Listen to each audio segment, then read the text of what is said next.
अस्सलाम वालेकुम नाज़रीन। ड्रामा सीरियल कभी मैं कभी तुम की आने वाली एपिसोड में हम देखेंगे मुस्तफ़ा का बाप जो रुबाब और अदील की बातों में आकर मुस्तफ़ा पर हाथ उठाता है, जिसकी वजह से घर छोड़कर चला जाता है।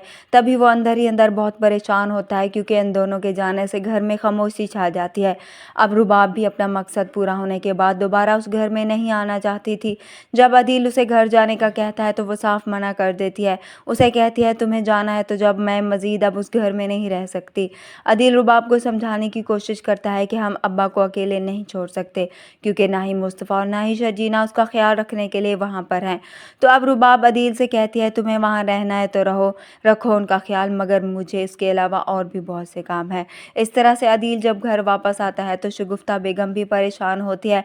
तो अदील जब उसे परेशानी में देखता है तो वजह उसकी पूछता है। अदील को वो बताती है तुम्हारे अब्बा मुस्तफ़ा और शर्जीना के इस घर से जाने की वजह से परेशान रहने लगे हैं। वो अदील से कहती है तुम्हारे अब्बा की तबीयत भी बहुत ही ख़राब रहने लगी है। तो अदील अपनी माँ से कहता है आप उसको समझाएं, अब्बा को तो खुश होना चाहिए कि रुबाब ने पुलिस को नहीं बुलाया और मामला घर पर ही ख़त्म हो गया, वरना उनकी और मेरी इज्जत क्या रह जाती। शगुफ्ता बेगम भी अदील की हाँ में हाँ मिलाती है, मगर अदील भी अच्छी तरह जानता है कि रुबाब ने अपना बदला लेने के लिए उसके भाई पर इल्ज़ाम लगाया था, मगर वो भी इतना खुदगर्ज हो चुका है कि अभी भी अपनी बीवी का साथ देता है।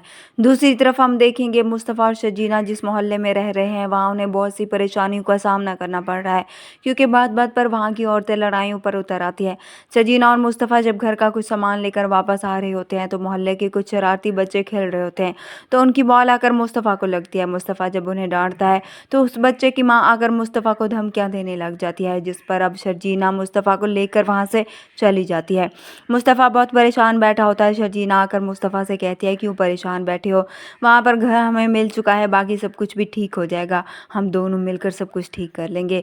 दूसरी तरफ शर्जीना की माँ जिसे अपनी बेटी की टेंशन होती है आकर अपने शोहर से कहती है पता नहीं क्यों मुझे ऐसा लगता है कि हमारी बेटी किसी मुश्किल में है, इसलिए अब वो भी शर्जीना के बारे में जानने के लिए उसके घर जाएगी तो उसे मालूम होगा कि शर्जीना और मुस्तफ़ा वहाँ पर रहते ही नहीं है। वीडियो पसंद आए तो वीडियो को लाइक ज़रूर कर दीजिएगा, चैनल पर नए हैं तो चैनल को भी सब्सक्राइब कर दें।